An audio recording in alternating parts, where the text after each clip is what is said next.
Do you want to clean up your old chats? Deleting your Grok AI chat history is easy and fast. Let's go through it. First of all, log in into your Grok AI account. Then, navigate to the History tab. It's located right here. Find the conversation that you want to delete, hover over it, and you'll see a small trash bin icon.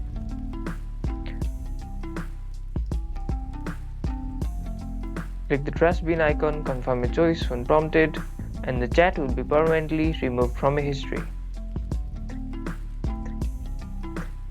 Done. You've cleared out your Grok AI chat history. Keep things neat and private. If you enjoyed this video, don't forget to hit the like button, subscribe for more videos and tips like this, and see you guys in the next video. Thank you for watching.